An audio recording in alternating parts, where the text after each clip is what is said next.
when a bullying student who died mysteriously rises again as a vengeful demon from beyond death. The film opens by showing a dense, dark forest filled with thick fog. In that place, there is a shaman performing a demonic ritual, together with a mysterious figure whose identity is still unknown.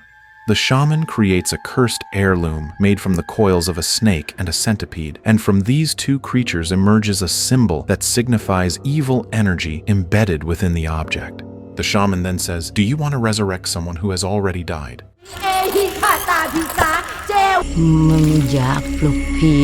The story then flashes back to 1 week earlier.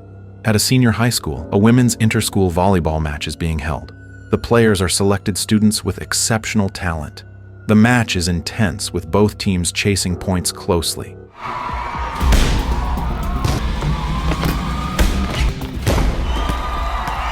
One of the schools is led by Busaba as the team captain, and the match is eventually won by Busaba and her team.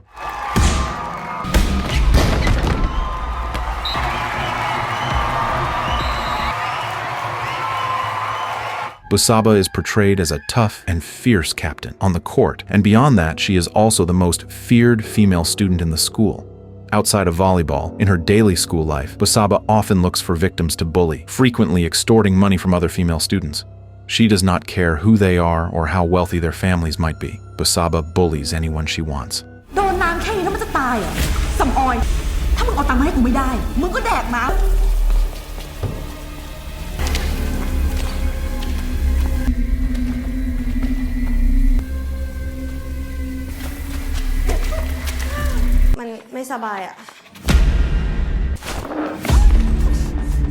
One day, a teacher arrives with a new transfer student from another school. She is Jindara. Coincidentally, there is a student in the class who already knows Jindara, a woman named Hong. It is soon revealed that Jindara was also the captain of the volleyball team at her previous school, which makes Busaba begin to feel wary, fearing that her position as captain might be threatened. Jindara sits with a quiet girl named Orasa, who often becomes a target of Busaba's bullying. Besides Orasa, Hong is also there, as she has been Jindara's friend since junior high school. At the cafeteria, Busaba causes trouble again by throwing chicken bones onto their table.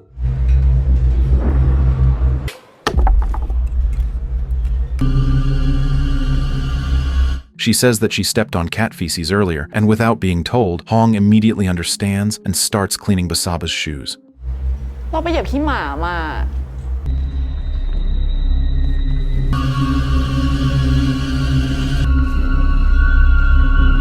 Despite Busaba's constant bullying, the teacher seemed to turn a blind eye because she is the only outstanding and high-achieving student who frequently brings honor to the school through volleyball tournaments.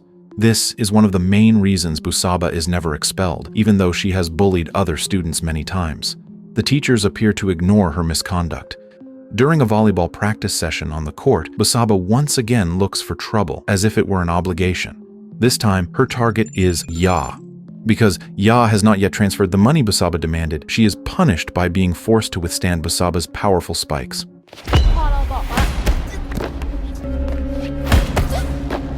Even though Ya comes from a very wealthy family, it means nothing to Busaba, who instead exploits it. Unable to stand by any longer, Jindara steps in and blocks Busaba's spike. Jindara then challenges Busaba to a test of strength through spiking. If Jindara loses, she is willing to take Ya's place, but if Busaba loses, Jindara demands that she put an end to all of this. Unaware of Jindara's volleyball skills, Busaba ends up receiving a crushing spike from her. Feeling that her pride has been shattered in front of everyone, Busaba becomes furious and a fight nearly breaks out, but the coach quickly intervenes and breaks it up. Since that incident, Jindara, Hong, Orasa, and Ya grow much closer and form a strong friendship. The school also has a dormitory for students, which they can rent as a place to live. During their conversations, Jindara's background is briefly revealed. It turns out that since junior high school, Jindara had often been bullied. At first she stayed silent, but eventually she dared to fight back, and since then no one has dared to bother her again. Orasa says that with Jindara around, they now have the courage to fight back against Busaba, because to stop Busaba, someone must be brave enough to stand up to her. However, at that moment, Jindara remains silent and does not respond to the statement. Instead, she asks about Busaba's background, wondering who Busaba really is. Ya then explains that Busaba was not always like this. After taking a 1-year leave from school and then returning, her attitude began to change. There are rumors that during that year off, Busaba became pregnant and got rid of the baby. The school authorities actually know about it, but because Busaba is smart and high-achieving, the school chose to keep her. ขนาดในโรงยิมยังกล้าทำ กันตั้งหลายคนทำไมจะสู้มันคนเดียวไม่ได้วะ The scene then shifts to Jindahra at a wash basin, cleaning a stain on her skirt. Unbeknownst to her, another student is waiting behind her. Jindahra is beautiful and fair-skinned, captivating the boys who see her. At that moment, a spark of attraction appears between them. The teenage boy is Gun. Unfortunately, Gun already has a girlfriend, Busaba.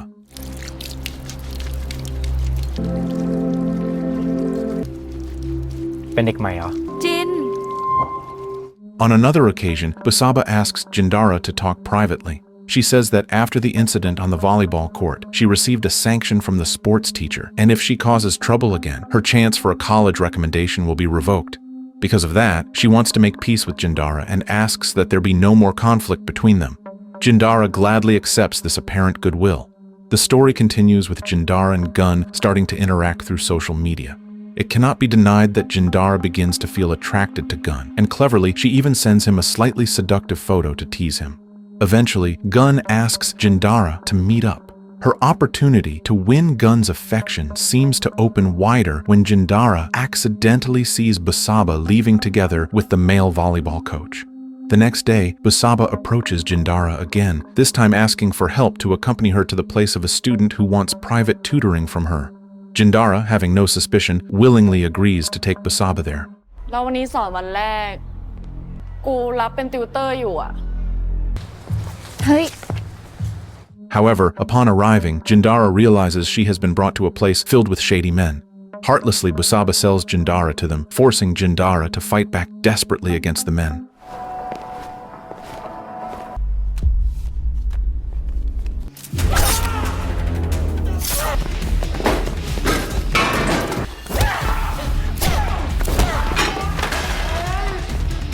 Fortunately, she manages to escape. Feeling that this has gone far beyond any limit, Jindahra is furious and confronts Busaba at school. But because there is no evidence, she cannot do much. Moreover, Jindahra's outburst is recorded by other students, causing her to hold herself back. To avenge the pain and humiliation inflicted by Busaba, Jindahra devises another plan, which is to take Gun away from Busaba. Jindahra and Gun arrange to meet, but unfortunately, before they can do so, Busaba begins to sense that Gun has another woman in his life. A fierce argument breaks out between them. Gun, who has already grown sick and tired of Busaba, finally speaks honestly and admits that there is indeed another woman he is interested in. ชูเหี้ยอะไร มึงไม่เคยรักกูเลยดิ Gun then walks away, leaving Busaba alone. However, he forgets his phone behind, and when he turns back to retrieve it, Busaba suddenly stabs Gun. Completely blinded by rage, Busaba no longer cares about what she is doing. After the incident, the school administration, with great reluctance, finally expels Busaba from the school. This becomes the deepest regret and the hardest blow of her life. Sometime later, the school is once again shaken by the discovery that Busaba has died by suicide. Jindahra and her friends attend the funeral to pray and pay their final respects. Suddenly, Ya begins to feel unwell, and Hong decides to take her home, leaving Jindahra and Orasa behind. ไม่เห็นต้องเอามาให้ดูเลยถ้ามันติดตา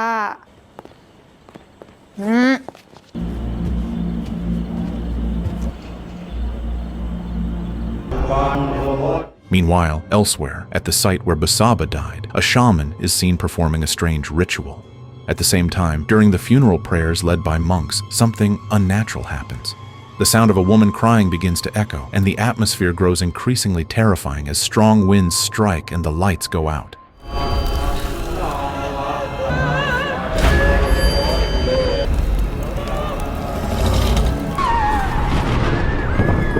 Amid the chaos, Jindahra is pushed and falls to the ground. At that exact moment, Busaba's coffin collapses and opens right in front of Jindahra.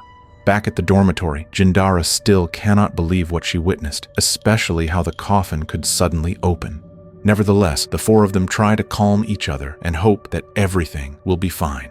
In the middle of the night, while the others are fast asleep, Orasa wakes up after seeing a chair move by itself.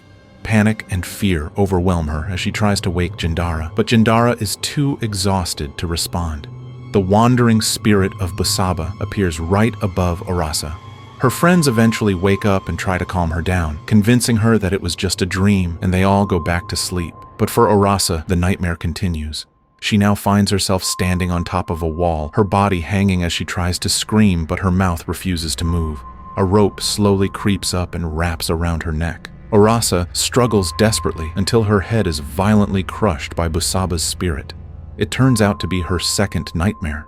At school, chaos erupts again when remnants of ritual offerings are discovered on the sports field. Jindahara and the others are present and question the school's janitor about the offerings.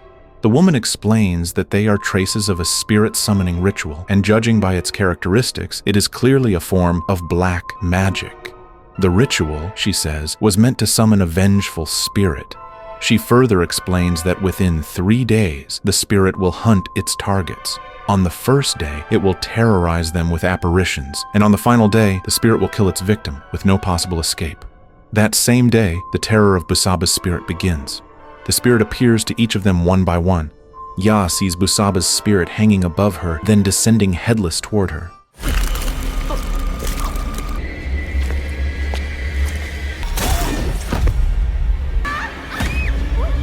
Others can only watch in confusion as Ya behaves strangely. Fear begins to grow among them. According to the janitor, the spirit only reveals itself to its chosen victims. Coincidentally, the woman is with them in the bathroom at that moment, but suddenly she starts acting strangely. เกิดเรื่องอย่างที่ป้าบอกเลยใช่ไหม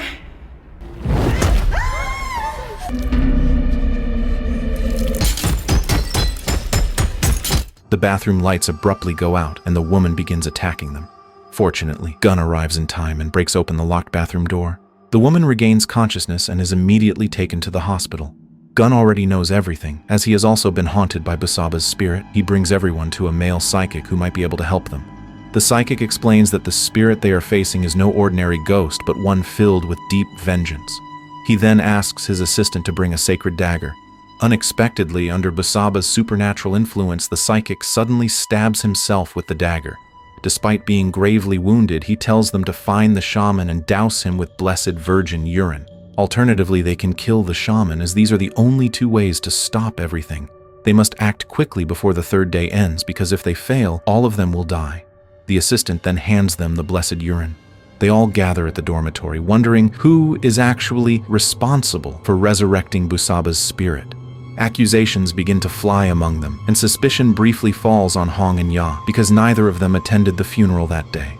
Hong and Ya firmly deny it, but suspicion then shifts toward Busaba's father and the school's volleyball coach, as neither of them was present at the funeral either. The strongest suspicion is directed at Busaba's father. According to Gun's story, Busaba's life had actually been very tragic. Her father practiced black magic, and it is very possible that he was the one behind everything. However, they still do not know his true motive for resurrecting Busaba. Gun once escorted Busaba back to her home and saw that her father was a severe alcoholic. Whenever he was drunk, Busaba would become the target of his violence, which is why she ran away from home and chose to live in the dormitory. They finally agree to search for Busaba's father, and if they fail to get answers from him, the last person they will confront is the volleyball coach. จะมาระแวงกันเองทำไมวะ คืนนั้นเราก็ไม่ได้อยู่ที่งาน Shortly after, during an exam at school, students and teachers are shocked by the appearance of Busaba's spirit. She shows up to take the exam and even asks the teacher for an answer sheet.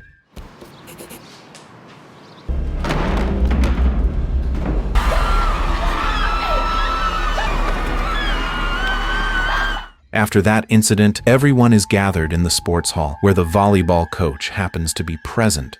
Jindara and Gun interrogate him, asking whether he is the one who resurrected Busaba's spirit. The coach is clearly confused and feels cornered, and he finally admits that he had been involved with Busaba. Suddenly, he becomes possessed by Busaba's spirit, which confirms the truth. The relationship was not based on love, but on mutual benefit. Busaba needed a guaranteed college quota, and the coach could provide it on the condition that Busaba would sleep with him. Even worse, the principal was also involved, secretly enjoying an illicit relationship with Busaba as well. Busaba's spirit then humiliates the coach by forcing him to strip in front of all the students. Shortly afterward, the coach regains consciousness, and everyone is horrified by the sight of Busaba's spirit hanging above them. Their only remaining hope is to find Busaba's father. They break into his house and discover many offerings and tools used for black magic rituals. Their suspicion is confirmed when they see a childhood photo of Busaba displayed at the ritual site. They destroy the place, but soon Busaba's father arrives and attacks them after realizing his ritual has been ruined.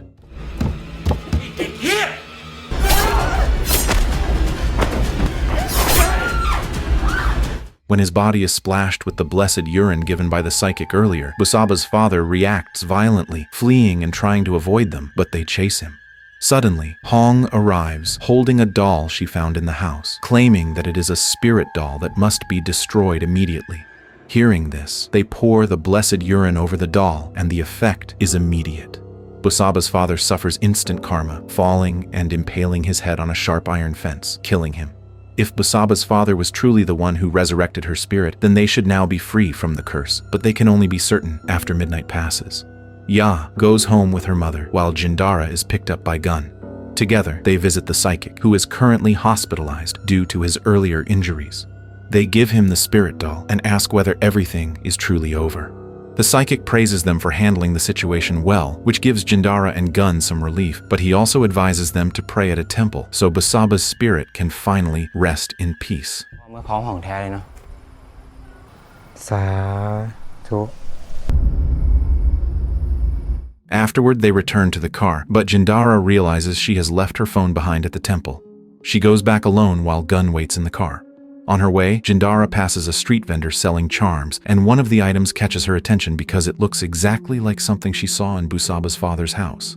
The vendor explains that it is wild boar vomit, used as a charm to protect against evil spirits. Suddenly, Jindara remembers that Hong found a similar object at the house and claimed it was a spirit doll that needed to be destroyed. She realizes that Hong lied. Panicking, Jindara checks the time and sees that it is 11:58 p.m., leaving only 2 minutes until midnight. Meanwhile, at the hospital, the psychic is attacked by Busaba's spirit and is killed.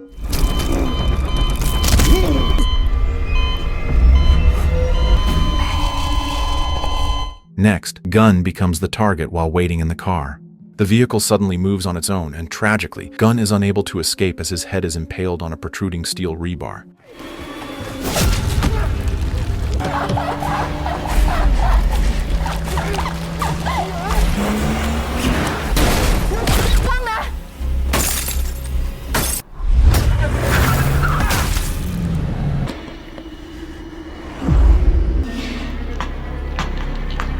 Jindara is left helpless after witnessing the horror. She returns to the hospital and finds that the psychic has died, leaving only the sacred dagger behind. Quietly, Jindara takes it. She informs Hong that the curse has not ended and asks her to meet at Busaba's house. Hong then contacts Orasa and invites her to come along, while Ya, unaware of everything, believes it is all finally over. Suddenly, Busaba's spirit appears once again, and Ya becomes the next victim, meeting her death.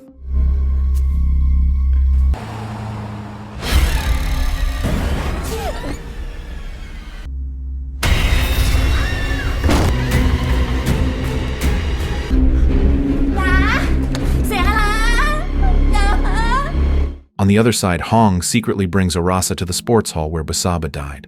Orasa does not yet realize who Hong truly is. Hong asks Orasa to follow the ritual she is performing, claiming that it will stop the curse.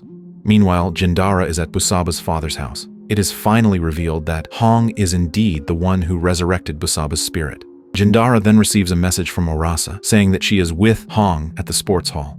When Jindara tries to call Orasa back, her phone suddenly dies. Orasa is instructed to pray to Busaba's spirit and ask for forgiveness if there were any wrongdoings, and at that moment, Orasa apologizes on behalf of Jindara, Gun, and Ya for killing Busaba. Hearing this confession, Hong finally realizes that Busaba did not commit suicide, but was actually killed by the four of them. The story flashes back to several days earlier when Busaba discovered the chats between Gun and Jindara. Consumed by jealousy and anger, Busaba confronts Jindara, leading to a heated fight witnessed by Orasa and Ya. Gun then arrives to break them apart. Gun's desire to break up with Busaba is not without reason, as he already knows about Busaba's relationship with the volleyball coach. When her disgrace is exposed in front of them, Busaba completely loses control and attacks Jindahara.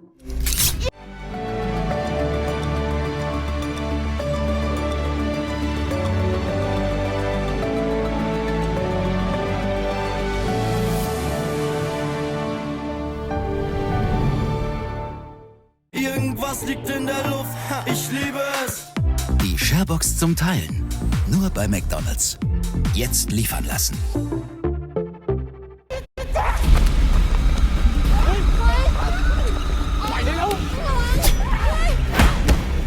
Being alone, Busaba is eventually overpowered and breaks down crying, begging them to let her go. They think she will repent, but instead, she attacks Jindahara again. As they try to release Busaba's grip and push her away, the shove causes Busaba's neck to strike an iron bar, killing her instantly. They all panic, realizing it was an accident. Jindahara then says that while alive, Busaba had already ruined their lives and caused suffering to many people, so there is no reason to mourn her death. They come up with a plan to make it look like Busaba died by suicide. They manipulate the crime scene and stage false evidence to deceive the CCTV footage, making it appear as if Busaba took her own life. One of them even disguises herself as Busaba by wearing her uniform and walking past the CCTV camera to create the illusion that Busaba was preparing to commit suicide. Coincidentally, on the night of Busaba's death, Hong was not with them. Returning to the present, Hong finally admits that she was the one who resurrected Busaba's spirit. After Busaba's death, Hong desperately sought out a shaman to learn a spirit summoning ritual.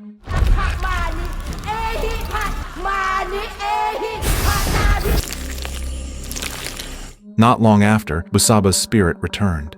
Shortly later, Jindahara arrives at the sports hall and finds that Orasa has already died there. Jindahara demands to know why Hong resurrected Busaba, especially since Hong was often bullied by Busaba while she was alive. Jindahara cannot understand why Hong would do all this. Hong then reveals the truth. She has a psychological condition in which she derives pleasure from being bullied and abused. After Busaba died, Hong lost the source of that pleasure. To bring Busaba back, Hong allied herself with the shaman, who gave her a centipede heirloom that allows her to transfer the soul of the dead into another body. Hong now intends to move Busaba's soul into Jindahara's body. Hong reveals the heirloom while Jindahara draws the sacred dagger given by the psychic.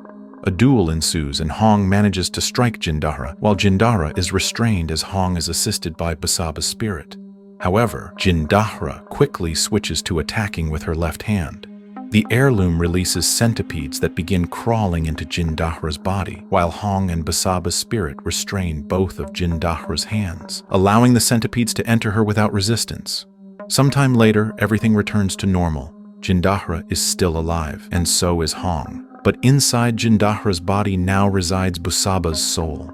Jindahara begins to behave exactly like Busaba, becoming a ruthless bully once again, which deeply fascinates Hong, and with that, the story comes to an end.